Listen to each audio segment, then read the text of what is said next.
One of the big things, if you're shooting your bow, wear a hat when you're shooting. Unless it gets in your way, you don't like wearing a hat. But what you want to watch for as you're recording yourself is after your shot, watch the bill of your hat. What does it do? If you see yourself doing this with your head, then you're coming up and you're trying to peek to see where you're not falling through, right? So you're trying to peek to see where that shot's going, right? Um, if you're pushing and pulling, yes, your bow is going to kind of go forward as soon as it releases, and it's going to drop. If you're right-handed, it's going to want to kind of naturally go off to the left, right? So you want to watch. If it's a true surprise, you'll see that. They'll be so worried if it's like draw if it's like kind of naturally going forward and then kind of working its way off to the left. However, if you shoot and you immediately like drop your arm, like you'll know when you see it, you know what you did. Uh, but if you're dropping your arm immediately because you're trying to see where that arrow's going and you're not following through, that's one of the fundamentals of accuracy is follow through. And the best way I can tell you to follow through is that when it comes to archery, now in firearms, I'll tell you the best follow through. Let me start with firearms. So for every time you squeeze the trigger, every time you pull the trigger, you should have two sight pictures. The sight picture that told you to shoot, right? So you had the proper sight alignment and the proper placement on the target before you press the trigger. And then after you press the trigger and after the recoil impulse, you should get a second sight picture. That's your follow through, right? So that you're not pulling the gun out of the way, you're not lifting your head, none of these things, right?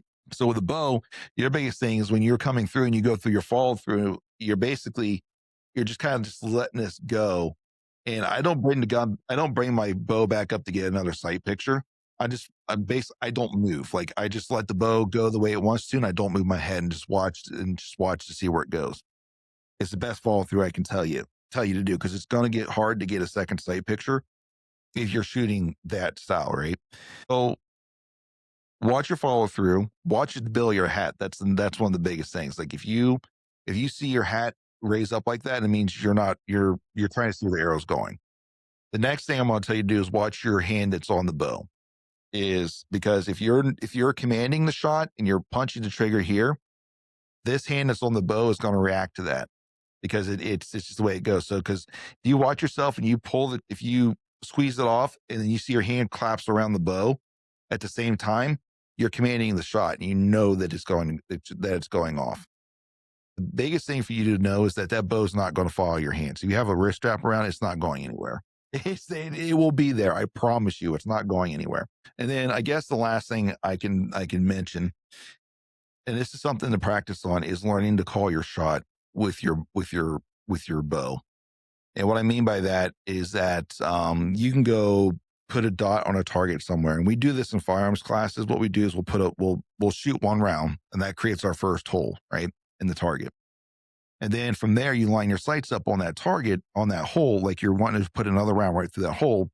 And you just watch your sights the entire time while you're going through the process of pressing the trigger.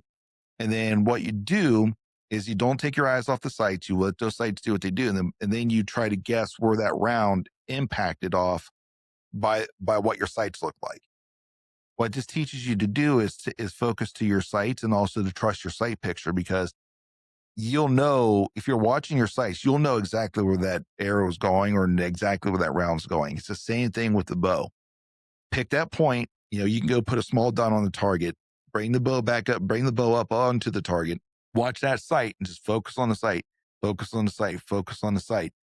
And then start to go through your shot process. Mine is a push pull. So I push with my bow hand and I pull with my shoulder here or my back muscles onto the release. And so as I'm doing that, I'm just watching the sight. And then when it goes off, I can tell you where that is going to break. And you'll hear me. If you shoot with me, I'm like, oh, that's going to be left. Oh, that's right. Oh, that's going to be a little high. Because I know when it broke, what's going to happen. It just comes to the repetition of doing that and focusing on that, and not so much all these bad habits. So those are just some things I could throw out there to help you guys out. If you want to listen, great. If not, then good luck to you. If not, then go buy the biggest, shiniest new thing. Go buy the next new thing, and hopefully your bank account can afford it. So because you're going to be chasing it for a long time.